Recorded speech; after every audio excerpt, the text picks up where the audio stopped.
Hi everyone. Today I want to talk about something on a more serious note, something that is way outside of my usual content. A couple of days ago I posted something pretty personal about my years-long journey toward emotional health and recovery from emotional and psychological abuse. And the response has been so overwhelming that I felt I needed to share it in a more public format.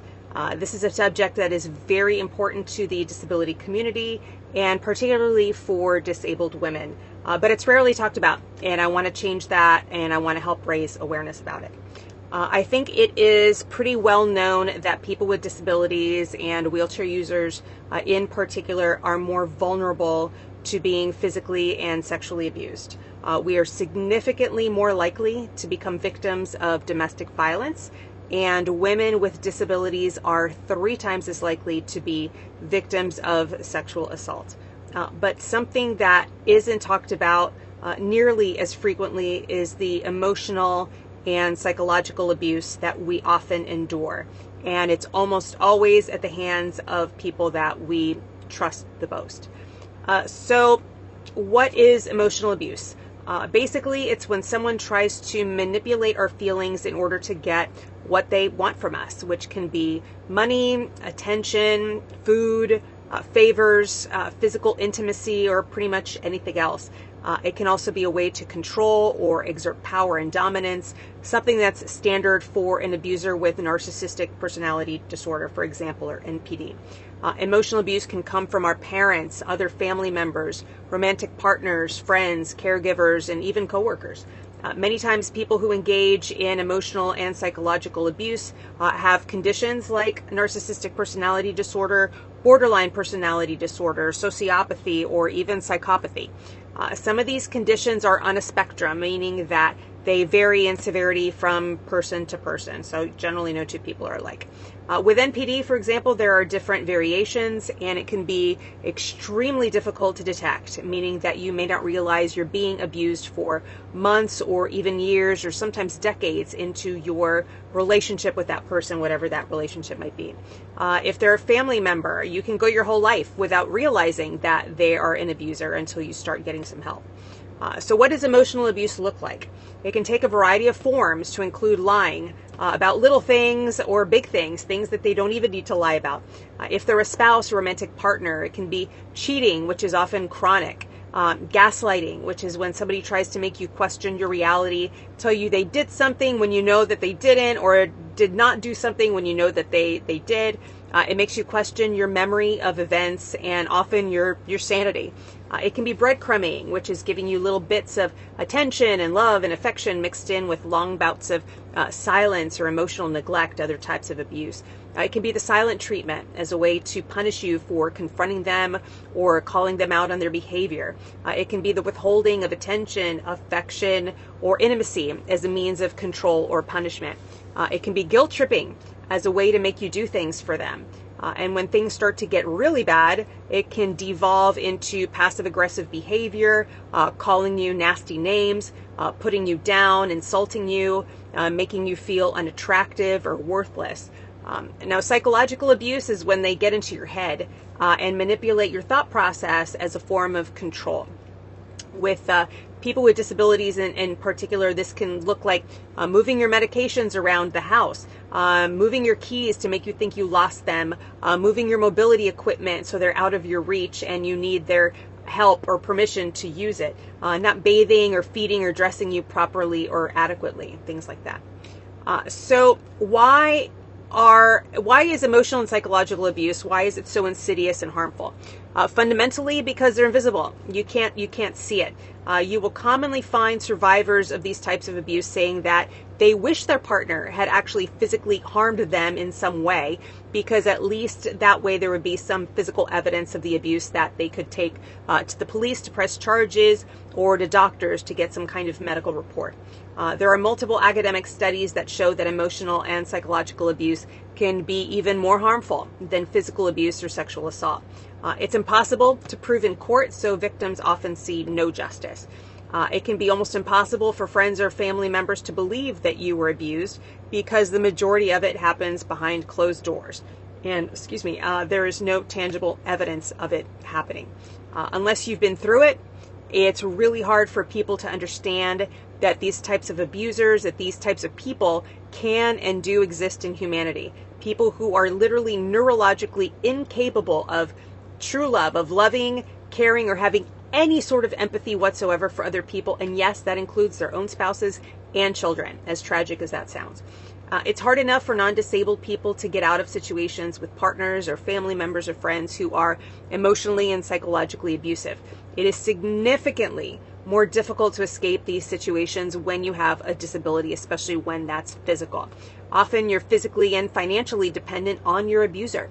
Caregivers can be very, very challenging to find, especially if you have limited financial means. So you may feel that you have to put up with the abuse just to get the most basic physical care. If your spouse is also your caregiver, it's understandable that you may see no way out because you're financially dependent or on them or need their insurance coverage. And honestly, it's because you still love them. If it's a romantic partner, they may have you feeling like if you leave them, no one else will love you or want you because of your disability. So you feel that they're your only option. Same thing with a spouse.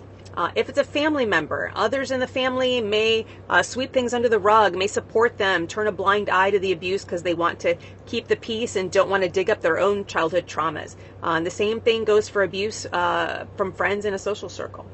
So, what can you do if you think you're being emotionally and psychologically abused by someone close to you? First, learn as much as you possibly can about this kind of abuse. Learn the terminology, learn about the forms that it takes.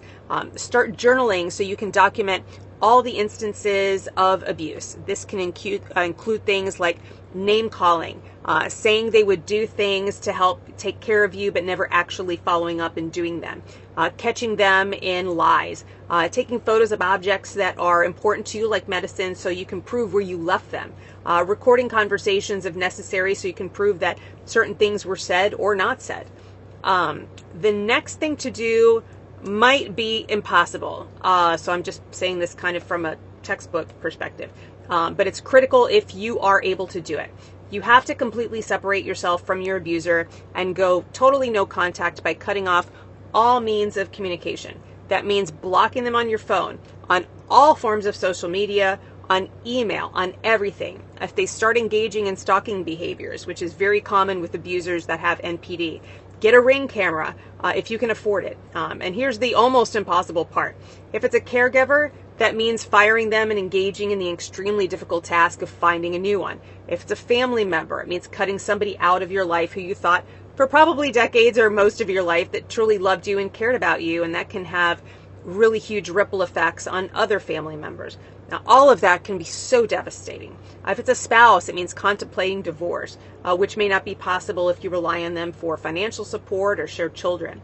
If it's a romantic partner, especially one with NPD, you're likely trauma bonded to them, meaning that you are literally chemically addicted to your abuser, to the dopamine highs and cortisol lows from all their hot and cold behavior, breaking up and reeling you back in.